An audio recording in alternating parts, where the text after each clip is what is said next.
Welcome to the Retirement Made Easy podcast, a show created to be your go-to source for straightforward retirement advice. Best of all, it is presented in a language that you can understand. Here's your host, certified financial planner, Greg Gonzalez. Hey, welcome. This is the Retirement Made Easy podcast. I'm Greg Gonzalez. Hey, this episode is episode 191. We're going to talk about 10 signs that you're not ready to retire yet. But before we get into that, I wanted to remind all listeners that our YouTube channel is called Retirement Made Easy, and I think you'll really enjoy that. We're going to continue to do this podcast, release episodes every 2 weeks, and then we'll have weekly YouTube videos. We're really ramping up those. In fact, I'm about 2 months ahead. I've recorded 8 episodes that are in the hopper that are on the schedule to release every Saturday morning. And these videos are not going to be like an hour long. They're anywhere from 5 to 15 minutes. And just questions that I get all the time. A couple about Social Security, like working while collecting Social Security and stopping Social Security, restarting later, spousal benefits. And then I did a couple videos on withdrawal strategies in retirement. That's a 16-minute video, and I think that's the best one I've done yet. I did a Roth IRA secrets that you need to know. That's a really good one. And I've got one scheduled to go, paying 0 taxes on Social Security benefits. That's a very popular question. So I did a video on that just got released when you are listening to this episode. So check it out on YouTube. Retirement Made Easy is the channel, just like the podcast. And there'll be a link in the description that you can click on. I'm really excited about it. I hope you check it out. And I just feel like with the YouTube channel, I'm going to be able to share more secrets, more content visually, especially for the visual learners. I'll be able to share ideas in my computer screen and go through concepts. And I just can't do that with the podcast. So I'll continue to do both. And my thinking is they'll just complement one another. And last thing before we jump into today's episode, if you're a new listener or newer listener, our website is retirestrongfa.com. I invite you to go to the resources section. You can download all of our free resources, like our tax guide, our Social Security guide, our Savvy Women's Guide to Retirement, among other things that you can download right there. They'll be emailed to you free of charge. They will help you as you plan for your own retirement. And if you're one of those people that is considering partnering with a financial planner who's not only a fiduciary, but also specializes in retirement planning, we invite you to consider us Retire Strong Financial Advisors. And there's a Get Started button on our website that you can fill out a form and we can see if we're a good fit to work together. All right, let's jump into today's episode. This is the 10 signs that you're not ready for retirement. And I say these things because I think they're going to be really helpful to everyone as we go through these. And you might even be thinking to yourself, hey, is he talking about me? So let's go through these one by one. And the first off, the thing that comes to mind is that you're still carrying debt and significant debt. And what do I mean by examples of debt? Certainly the mortgage, that sticks out, car loans, credit card debts, 401k loans, furniture loans, solar panel loans, all the different student loans, all the different loans that might be out there. And I'm not one of those financial advisors that says that you must be debt-free before you should consider retiring. That's not the case at all. But the more debt that you can get paid off as you approach retirement, I think you're enhancing your odds of success in retirement because you don't have those payments every month going out to a bank somewhere. So my advice is come up with a plan of which debt you're going to start eliminating. You might be focusing on one, and then after that's done, you move on to the next, and then you're finally just left with your home mortgage, and that's a reasonable payment. And especially the debt that you might have on depreciating assets like vehicle loans and things like that. Maybe it's a boat loan. Maybe it's an RV loan. And especially the high interest credit card debt, that's something that you want to get a plan in place to get that eliminated and knocked out so that you can have this vision looking forward of less debt, lower monthly payments, or no monthly payments. So that's something, if you want to get serious about retirement, certainly come up with your plan of how you're going to eliminate the debt and in which order you're going to do so. Sign number 2 that you're not ready for retirement is you haven't developed a retirement income plan. And what do I mean by retirement income plan? I mean, okay, when you flip the switch and now you're retired, where's your monthly income going to come from? Is it going to be Social Security income? Is it going to be a pension income? Maybe we're delaying the Social Security income. Are we withdrawing from our Roth IRA? Are we withdrawing from our 401k? Is it an IRA or brokerage account? Is it part-time income? Maybe it's a rental income that you have. Maybe it's just dividend and interest income. Maybe you have an annuity. And here's my pro tip is check out the Retirement Made Easy YouTube channel. There is a video that launched on July the 4th of this year called The Best Retirement Withdrawal Strategy. You will want to check it out because I highlight the importance of coming up with a tax-efficient withdrawal strategy in retirement and the hundreds of thousands of dollars in lifetime taxes that it could save you. So check out that video. We'll put a link in the description. The third sign that you're not ready for retirement is you haven't calculated your monthly budget, your living expenses in retirement. If you're bad at doing a budget and you just can't get yourself to do it, you can't convince yourself or talk yourself into doing a budget, there's a lot of ways that you can back into the number. But I will encourage you to be very detailed with this. Go to our website, retirestrongfa.com. Under the resource tab, there's retirement budgeting tool. You can have this emailed to you. It's a fillable PDF. If you just fill it in line item by line item, and it will calculate for you what your monthly expenses are. Now, the other way to go about it is to look at your take-home pay. So we have a lot of clients that we work with at my firm, Retire Strong Financial Advisors, and they'll say, gosh, maybe we'll just back into the number and look at what our take-home pay is. We get paid maybe every 2 weeks, so 26 pay periods in a year, and then we can say, okay, what's our take-home pay every 2 weeks? It's X amount of dollars. Take that times 26, and then divide by 12, and that's your monthly take-home pay.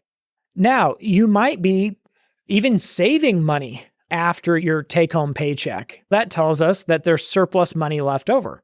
If there's a shortfall, then typically either the savings are going down in your checking and savings, or you're putting money on credit cards. So as a starting point, I think it's a good idea to look at, okay, what is your take-home pay? Then next, we'll say, okay, what expenses are going to be different in retirement? Healthcare is certainly one of those. You're going to have different healthcare costs in retirement. I assure you that. For 90% of people out there, that's going to be the case. Also, consider how your spending is going to be different now that you're retired and every day is a Saturday. So I know me personally, I spend the most amount of money all week on the weekends. That's just how it works. Now, imagine every day is a Saturday and maybe you're going out to eat more, you're traveling, especially in those first 10, 15 years of retirement, the go-go years. That's when we see more people. They're the youngest and healthiest they'll ever be throughout retirement in those go-go years. And sometimes people even spend more in those first 10 years than they did when they were working just because they're on the go so much. So sign number 3 is, again, you haven't calculated a retirement budget. I would highly encourage you to do. Number 4 and number 3, I already kind of gave it away, but healthcare costs. You haven't factored in healthcare costs and how they're going to be different in retirement. Whether you're 65 and going to be on Medicare and looking at a Medicare Advantage or Medicare Supplement plan, maybe you're under 65, you're looking at either COBRA or the healthcare exchange and looking at monthly premiums and what the deductible is going to be on this new plan. Whatever the case may be, please factor in what healthcare costs are going to be in retirement. The 5th sign that you're not ready to retire is you haven't come up with a game plan for Social Security. Maybe you're just one of those people that says, hey, whenever I retire, I'm going to flip the switch, turn it on. Is that the best decision for you? And if you're married, for your spouse, what are they going to do? I would encourage you to spend a little time, come up with a game plan for Social Security income, because that is a lifetime income stream and really a pillar of your retirement. The next sign you're not ready for retirement is you haven't come up with a long-term care game plan. So there's a lot of studies out there that say 70% of retirees will need some form of long-term care. And we all know especially if we have a parent or loved one that has received long-term care, you know how expensive it can be. And it can really, really wipe out a lifetime of savings in short order. Now, I'm not saying that everybody needs long-term care insurance or needs to run out and buy long-term care insurance. I'm saying it's something we need to consider. What are the costs, or what could be the costs down the road in the future?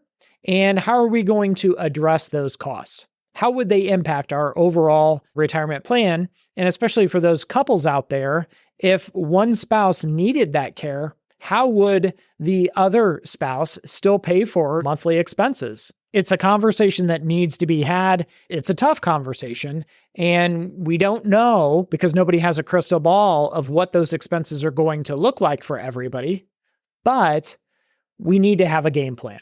Sign number 7 that you're not ready for retirement yet is you don't understand required minimum distributions. This is something that is going to apply for everybody that has pre-tax dollars inside of a retirement account, whether it's a pre-tax 401k, traditional IRA, 403b, whatever it is. When you hit RMD age, and that's going to depend on your year of birth, those are required distributions. You're going to have to take money out of the account and pay taxes on it. And knowing that day is coming, it might be age 73 for you, it might be age 75. It's best to have a game plan to say, okay, to counter that and make best use of our time and our tax efficiency, maybe you should consider Roth conversions between now and when that point gets here. And I'll give you an example of why this is so important. I had a client once that was taking their own required minimum distributions and then also inherited an IRA from their mother. And then now they're being forced to take required minimum distributions out of the IRA that they got from their mother. So they're like double taxed. They have 2 different RMDs. And I always look at those required minimum distribution as like forced taxes that you've got to pay. Now, there is outside of the financial aspect of this, there is more, the emotional, psychological aspect of retirement planning. And I'll just say this, I've had just a handful of clients over the years that said they prepared psychologically and emotionally for the transition into retirement. But truth be told, they really, really struggled with it for months. So think about that. That's sign number 8 is you can't imagine what you'll do all day or what your retirement is going to look like because you haven't planned. You don't have a bucket list. You don't have pursuits or anything in mind of what you're going to do Monday through Friday, 8 to 5, those 40 hours a week that you're used to going to work. How are you going to spend those hours, those days when every day is a Saturday? I talk to some clients, they say, gosh, what day is it again? I get my days mixed up. Now, you've got to plan ahead and start to put some time into this. What is retirement going to look like for you? Certainly, I've seen a lot of clients over the years that have gone back to work part-time just to keep their mind active and stay busy. But going from, as I say, 60 miles an hour down the road to nothing, and you're just stagnant and there is no reason to get up in the morning, that can be troublesome for some people. So I think you should not retire from something, you should retire to something, whether that's maybe it's starting a small business, maybe it's spending more time with friends and family, maybe that's volunteering. I don't know what retirement's going to look like to you. Maybe it's spending more time on hobbies. I have some clients that golf 3-4 days a week. They're in clubs that they belong to. And really, I will say, a lot of our clients will spend more time with family and grandkids and kids now that they're retired and they can help out more. Other people choose to be more active in their hobbies, in their community, and other things that they said, man, if I only just had more time, I would do ... So think about that. Imagine what this dream retirement's going to look like. And before you get that all spelled out, I don't think it's a good idea to retire. because I've just seen so many people that retire and they don't have a plan for how they're going to spend all those hours. They wind up just sitting on the couch and kind of miserable. Number 9 kind of piggybacks on this, and you haven't coordinated your retirement with your partner or your spouse. In my experience, I've had a lot of clients that maybe the older spouse will retire first, and then they're sitting around, they're ready to start scratching those things off the bucket list. And the other spouse, the younger spouse, may be continuing to work. And it just doesn't jive. It just doesn't work. And so what ends up happening is the younger spouse a lot of times will move up their retirement date so they can enjoy retirement together. And on the flip side, I have some clients that jokingly say, man, if I had to see him or her, meaning their spouse, 7 days a week, every single day, they might start to get on my nerves really quickly. So work gives us that time away, so to speak. So from that aspect, just even time with your spouse, going from not so much Monday through Friday to, okay, now 7 days a week, how is that going to impact your overall life and happiness? And the last reason why you may not be ready to retire is your retirement savings, your retirement investments are not ready for retirement. And so what I mean by that is sometimes people haven't given thought to, okay, now that I'm retired and now these investments, the 401k, the Roth IRA, all the brokerage account, all the different retirement accounts you may or may not have, those need to be repositioned for a different purpose now that one is retired. And a lot of times people, once they retire, say, okay, now I'm going to be counting on those retirement accounts to fund my lifestyle in retirement, either through dividends or a withdrawal strategy or something, whatever your goals are. While we were working and we're adding in our 401k, we're maxing out the Roths, whatever you've been doing, you're saving, you're in the accumulation stage of life. So you're wanting that money to grow and grow. Well, in retirement, in that stage of the game, yeah, sure, you want the growth, but a lot of people are looking for the income, meaning they want to take monthly or maybe it's bi-monthly withdrawals from their retirement accounts to sustain their lifestyle, to fund their retirement, and maybe to complement other sources of income like Social Security, like a pension, like part-time income. So the goal of your retirement accounts once you're retired is different, right? It's to provide income. And a sustainable income and maybe less volatility, meaning maybe less risk. Maybe you want to dial down the risk now that you're retired because the objective has changed because now, hey, I'd rather have the dividends. I'd rather have the income from my investments rather than just growth. While I'm working, I'm not taking any withdrawals. So if you haven't already, I would encourage you to consider how your investments might pivot or might adjust once you retire because the goal, the objective has changed. So I hope these 10 reasons have been helpful. I enjoyed putting them together, and I hope they will encourage you to put more thought and more planning into retirement and how you can get yourself in the best position for success moving forward. I'll see you next time, and remember, always dream big. Content in this material is for general information only and not intended to provide specific advice or recommendations for any individual. The content in this material does not necessarily reflect the views of LPL Financial. This is a hypothetical example and is not representative of any specific situation. Your results will vary. The hypothetical rates of return used do not reflect the deduction of fees and charges inherent to investing. The opinions voiced in this material are for general information only and are not intended to provide specific advice or recommendations for any individual. To determine which investments might be appropriate for you, please consult your attorney, tax advisor, or financial planner prior to investing. This is a hypothetical example and is not representative of any specific investment. Your results may vary. All performance referenced is historical and is no guarantee of future results. All indices mentioned are unmanaged and may not be invested into directly. There is no guarantee that a diversified portfolio will enhance your overall returns or outperform a non-diversified portfolio. Diversification does not protect completely against market risk. All investing involves risk, including loss of principal. No strategy assures success or protects against loss. Securities and advisory services offered through LPL Financial, a registered investment advisor, member FINRA SIPC. Traditional IRA account owners have considerations to make before performing a Roth IRA conversion.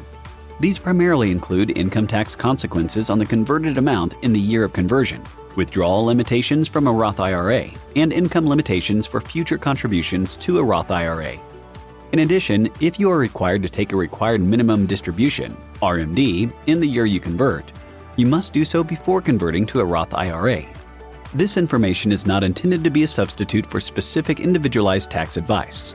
We suggest that you discuss your specific tax issues with a qualified tax advisor. Fixed and variable annuities are suitable for long-term investing, such as retirement investing.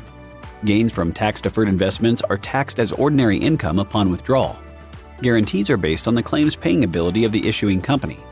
Withdrawals made prior to age 59.5 are subject to a 10% IRS penalty tax, and surrender charges may apply. Variable annuities are subject to market risk and may lose value. Riders are additional guarantee options that are available to an annuity or life insurance contract holder. While some riders are part of an existing contract, many others may carry additional fees, charges, and restrictions, and the policyholder should review their contract before purchasing. Traditional IRA account owners have considerations to make before performing a Roth IRA conversion. These primarily include income tax consequences on the converted amount in the year of conversion, withdrawal limitations from a Roth IRA, and income limitations for future contributions to a Roth IRA. In addition, if you are required to take a required minimum distribution, RMD, in the year you convert, you must do so before converting to a Roth IRA.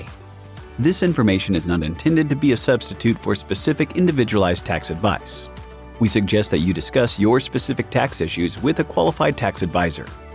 Retire Strong Financial Advisors and LPL Financial are not endorsed by or affiliated with the United States Social Security Administration or any government agency. Retire Strong Financial Advisors and LPL Financial are not endorsed by or affiliated with the U.S. Centers for Medicare and Medicaid Services or any government agency. Thank you for listening to the show today. Check us out at our website, retirementmadeeasypodcast.com. And if you want some help from Greg, submit your questions at the bottom of the page or sign up for a 30-minute retirement coaching session with Greg. We'll see you next week.